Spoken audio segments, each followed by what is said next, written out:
खुशियों के रंग नेशनल ऑटोमोबाइल के संग अब सभी प्रकार की टू व्हीलर गाड़ियां उपलब्ध है, वो भी आकर्षक ऑफर्स के साथ। संपर्क कीजिए नेशनल ऑटोमोबाइल, हरिगंज और मोघट रोड, खंडवा। जैसा आप सभी को पता है कि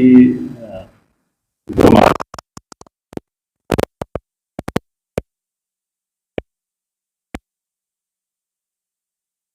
एक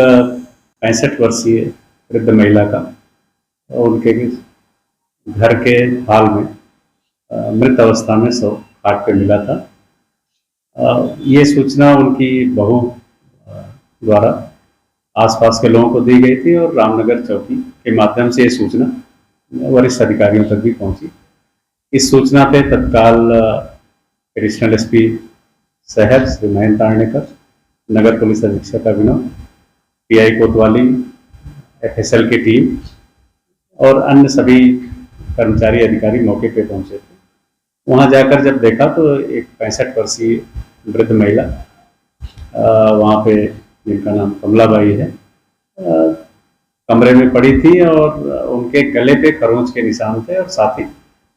तकिया उनके शरीर के ऊपर पड़ा था, जिससे ऐसा लग रहा था कि उनकी गला घोंट के हत्या की गई है। प्रथम दृष्टया घर में कुछ कई सामान इधर उधर पड़े थे, तो एक आशंका हुई कि चोरी या लूट की नीयत से किसी के द्वारा यह घटना कारित की जा सकती है। तत्काल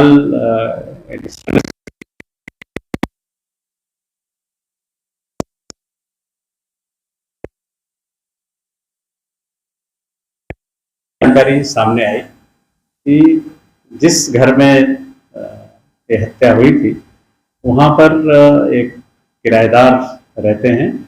और किराएदार के जो पुत्र हैं वो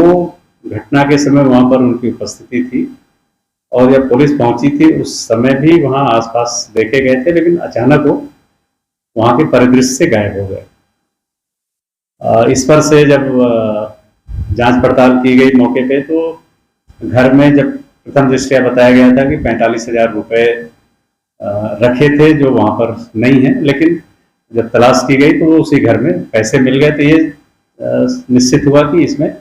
मोटिव जो है कोई लूट को लेके घटना का नहीं है। लगातार रात में साइबर सेल की टीम, हमारे कोतवाली की टीम और अन्य जो एक्सपर्ट्स हैं, सब लगातार इसमें मेहनत करते रहे और उस पर से एक महत्वपूर्ण सूचना आई कि किराएदार शैलेंद्र, जिनका नाम है, वो यहाँ से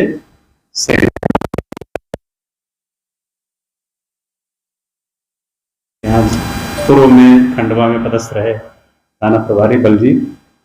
और पीआई कोतवाली ने आपस में समन्वय किया और अल सुबह वहाँ पे उसको संदिग्ध को पकड़ा गया। कोतवाली की टीम जिला बड़वानी से इंदौर पहुंची, वहां से आरोपी से प्रारंभिक पूछताछ की तो उसने घटना के बारे में प्रारंभिक बयान दिया था कि मेरे द्वारा ये घटना कारित की गई है। यहाँ पर जब ले आया गया और ले आके पूछताछ की गई विस्तार से, तो घटना दिनांक को उसकी माँ और मृतिका की बहू दोनों बाजार में सामान लेने के लिए गए थे। उस दरमियान वो ऊपर छत पे, जहाँ पे फर्स्ट फ्लोर पे रहती थी महिला, वहाँ उस कमरे में गया और वहाँ जाके उसने गलत नीयत से महिला को जगाया और उसने जब विरोध करने का प्रयास किया तो उसने उसके साथ हाथापाई भी की और प्रथम दृष्टया अभी डॉक्टरों से बात हुई, उसमें सेक्सुअल असॉल्ट की बात भी आई, उसके साथ किया गया है।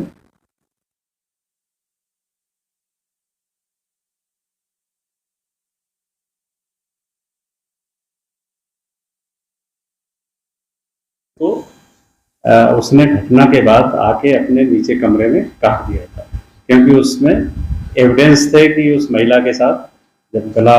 दबा रहा था और हाथापाई कर रहा था, एविडेंस थे।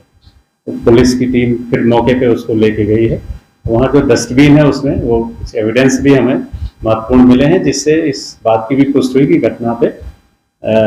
उसकी उपस्थिति थी और उसके द्वारा ये घटना कारित की गई। महिला जो है वो अनुसूचित जाति समाज की हैं। तो इस हत्या के प्रकरण में SC/ST एक्ट की धाराएं और साथ ही जो रेप की धारा है उसको भी हम लोगों ने बढ़ाया है और उस प्रकरण में आरोपी को गिरफ्तार किया जाकर आज पूछताछ करने के पश्चात माननीय न्यायालय में हम लोग प्रस्तुत करेंगे, क्योंकि बहुत ही ये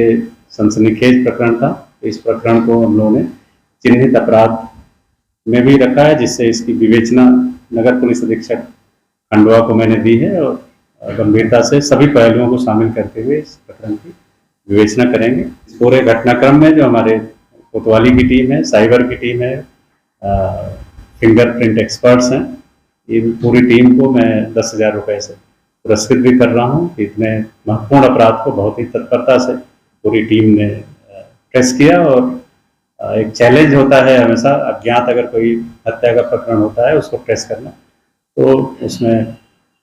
विशेष रूप से एडिशनल एसपी शहर और CSP ने बड़ी महत्वपूर्ण भूमिका निभाई, लगातार मॉनिटरिंग करी और इस पूरे घटनाक्रम को बहुत जल्दी पर्दाफाश किया। तो मैं हमारी पूरी टीम को भी बधाई देता हूँ। इसमें एक महत्वपूर्ण बात है कि जो आरोपी है उसके पिताजी पोस्ट ऑफिस में काम करते थे, मूलतः राजपुर बड़वानी के रहने वाले हैं परिवार। इंदौर में उन्होंने नौकरी की थी और यहाँ पर किराए के मकान में इसलिए रहते थे क्योंकि उसकी आरोपी की मौसी जो है वो वहीं पे जो चीरा खदान में मल्टी है वहाँ पे रहते थे। जो आरोपी है पिछले 17 साल से विरार मुंबई में रह रहा था अपने परिवार के साथ। पिछले 2 साल से वो लिवर सिरोसिस की बीमारी से भी ग्रसित है और गुजरात में हो रहा था, ऐसा जानकारी प्राप्त हुई है। तो वो जानकारियों को भी हम लोग इकट्ठा कर रहे हैं और इसके कोई पूर्व में कोई अपराध इस तरह का कहीं और तो नहीं किया, उस बारे में भी मुंबई और अन्य जगहों से भी जानकारी हम लोग लेंगे। आरोपी सातिर है तो इसलिए उससे उसी तरह से हम लोग बातचीत करके जितने रिलेवेंट एविडेंस हैं उनको कलेक्ट करना और उनको सही जल्दी से इस प्रकरण में हम लोग चालान